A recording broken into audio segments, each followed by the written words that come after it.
Assalamualaikum warahmatullahi wabarakatuh. Bismillahirrahmanirrahim. Babut Tauhid.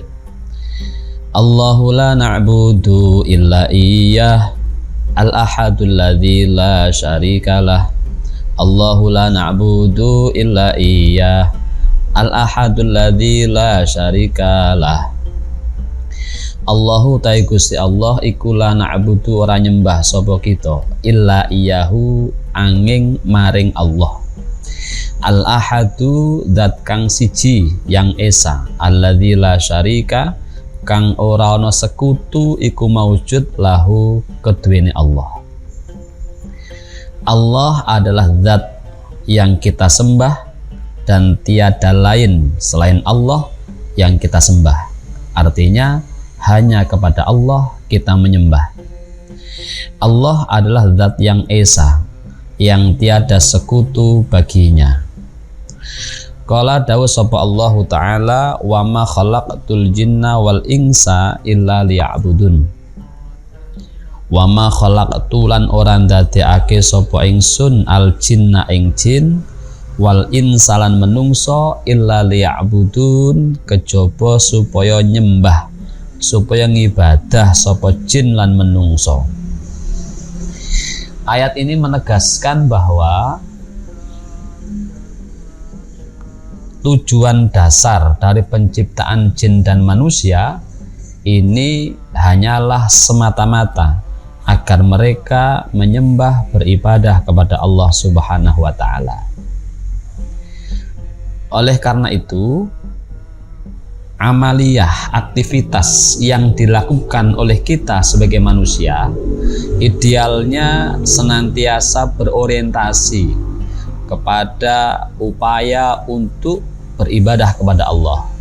Amaliyah kita, aktivitas kita idealnya adalah amaliyah, aktivitas yang dijiwai, yang diniati dengan semangat dan niat untuk beribadah kepada Allah Subhanahu wa Ta'ala. Dengan demikian, tujuan penciptaan kita sebagai manusia akan selaras dengan ayat tadi, dan secara faktual kita mampu mewujudkannya dalam aktivitas keseharian kita. Wa qala lan dawuh sapa Allah Ta'ala aidan halimaneh, wa'budullaha wa la tusyriku bihi syai'a wa bil walidaini ihsana. Wa'budu lan nyembah sira kabeh Allah ing Gusti Allah, wala tusyriku lan aja mensekutukan sira kabeh bihi kelawan Allah syai'an ing suwiji-wiji. Wa bil walidaini lan kelawan wong tuwa loro ihsanan ing gawe bagus. Ihsanan ing gawe bagus. Dalam ayat ini Gusti Allah menjelaskan satu perintah pertama bahwa u'budullah, hendaknya kita semua sebagai makhluk Gusti Allah, sebagai manusia diperintahkan untuk senantiasa menyembah, beribadah kepada Allah Subhanahu wa Ta'ala. Dalam proses ibadah kita, dalam kaifiyah penyembahan kita kepada Allah, dipun garis bawahi wala tusyriku bihi syai'a.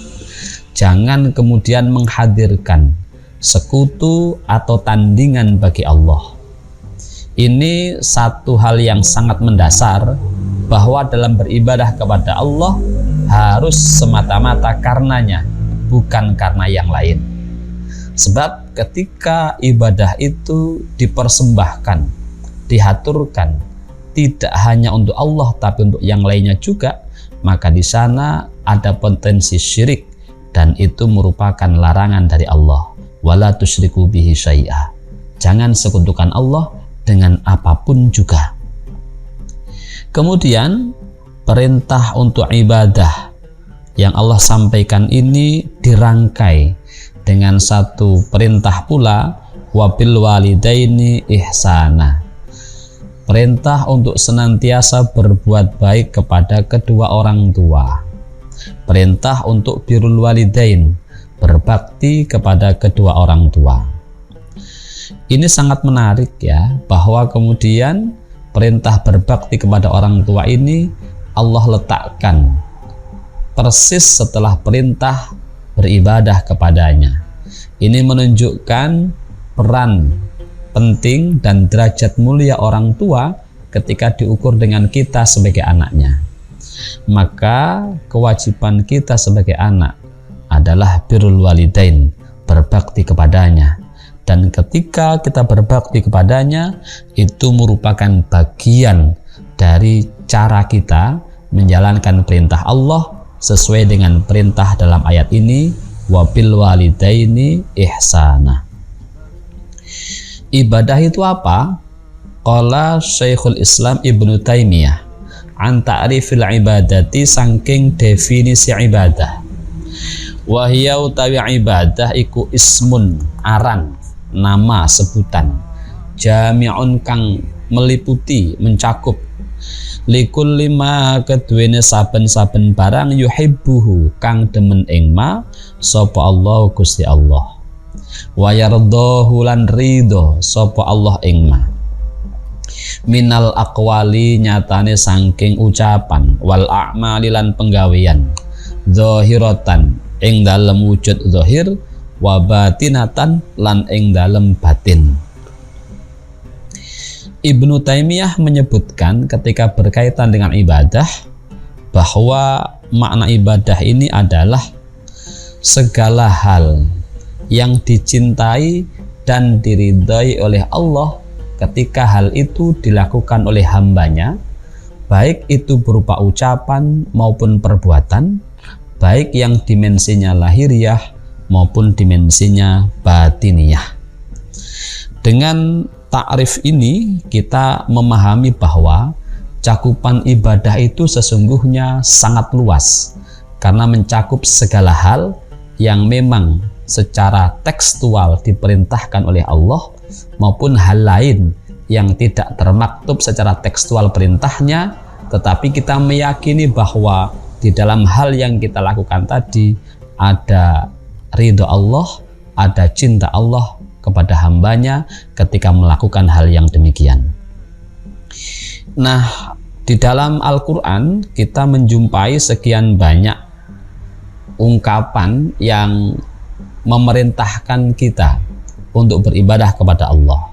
Pun demikian Allah mengajarkan kepada kita untuk menyatakan, mengikrarkan bahwa hidup kita ini, amaliyah kita ini sesungguhnya seluruhnya merupakan dimensi ibadah kepada Allah.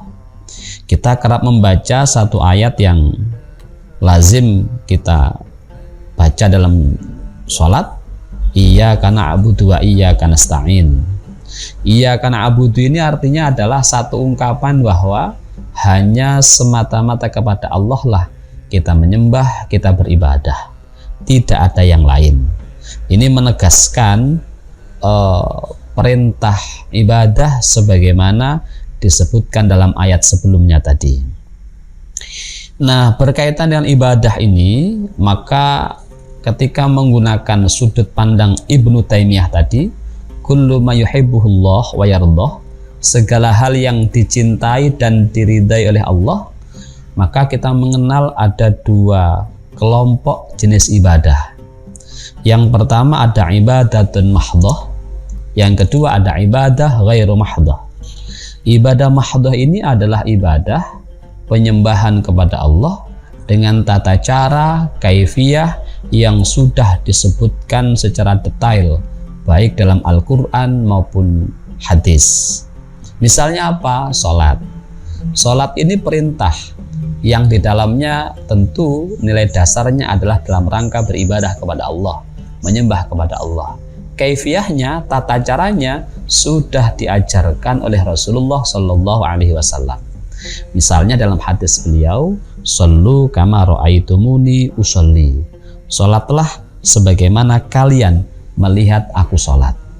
Hingga sholat kita, tata caranya, kaifiyahnya, bacaannya merujuk kepada apa yang dulu dilakukan dan diajarkan baginda Rasul, kemudian diikuti para sahabatnya, kemudian diikuti para tabi'in, para tabi'in, para ulama salafus sholihin, terus menerus ke bawah sampai ke kiai-kiai kita, guru-guru kita, sampai kepada kita. Hingga bacaan sholat yang kita lafadzkan setiap kali mengerjakannya sama dengan bacaan kiai-kiai kita, sama dengan guru-guru kita, dan itu sama dengan para tabi'in, sama dengan para sahabat, dan pada ujungnya sama dengan apa yang dibaca oleh Rasulullah Shallallahu Alaihi Wasallam. Ini ibadah mahdhah ini. Kaifiyahnya, tata caranya, akwalnya sudah diajarkan oleh Kanjeng Nabi. Kita tinggal meniru dan melakukannya sebagaimana yang diajarkan itu. Nah, jenis ibadah yang kedua ini ghairu mahdhah. Apa itu? Ibadah ghairu mahdhah adalah ibadah yang kaifiyahnya atau tata caranya tidak disebutkan dan diajarkan secara detail.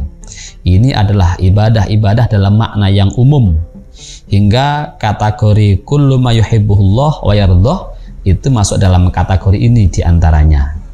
Banyak amaliyah yang oleh Quran itu hanya disebutkan prinsip-prinsip dasarnya. Wujudnya atau aktualisasinya itu bergantung kepada kita. Misalnya ketika Quran menyampaikan ta'awanu 'alal birri wat taqwa wala ta'awanu 'alal itsmi wal 'udwan. Prinsip dasarnya apa? Tolong menolong. Hingga amaliyah, perbuatan, aktivitas kita yang kita niatkan dalam rangka menolong sesama itu adalah bagian dari ibadah yang ghairu mahdhah. Tata caranya tergantung dengan kondisi dan situasi di mana kita berada. Ghairu mahdhah ini kalau diperjelas akan sangat luas sekali, karena mengacu kepada ayat Quran yang menyebutkan bahwa tujuan penciptaan kita semata-mata untuk ibadah, maka idealnya adalah seluruh aktivitas kita, apapun itu, hendaknya diniatkan sebagai bentuk ibadah kita kepada Allah Subhanahu wa Ta'ala. Dalam contoh-contoh yang lain, misalnya ketika Islam memerintahkan untuk thalabul ilmi, untuk ngaji, untuk belajar, kemudian kita melakukan aktivitas belajar, ngaji, dan seterusnya, tentu ngaji kita, belajar kita adalah wujud ibadah kita kepada Allah. Caranya bagaimana? Kaifiyahnya bagaimana? Nah, tentu kemudian muncul teknis pembelajaran yang berkembang dari waktu ke waktu. Kalau dulu mungkin sebatas halaqah, sebatas diskusi-diskusi komunitas gitu ya, kemudian berkembang menjadi madrasah, menjadi lembaga pendidikan, menjadi pesantren, menjadi sekian banyak seminar dan seterusnya. Ini adalah kaifiyah, tata cara yang memang dalam konteks prakteknya itu diserahkan kepada kita, tetapi substansinya adalah semua itu dalam rangka menunaikan kewajiban thalabul ilmi. Maka ketika kita mondok, kita belajar, kita sekolah, kita ikut seminar, kok niatnya thalabul ilmi, maka itu adalah bagian dari ibadahnya ghairu mahdhah. Kemudian tentu makna lanjutannya adalah segala hal yang menopang akan keberhasilan amaliyah ibadah jenis kedua ini menjadi sesuatu yang baik, menjadi sesuatu yang berpahala.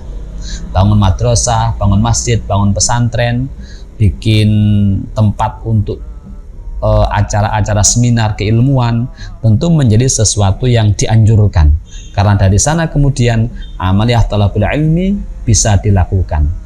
Karena dari sana kemudian salah satu hal penting dalam konteks ibadah dalam Islam bisa dilakukan, yakni thalabul ilmi, termasuk konteks atau praktik yang kita amalkan hari ini dengan belajar bersama kitab Aqaid As-Shahihah ini.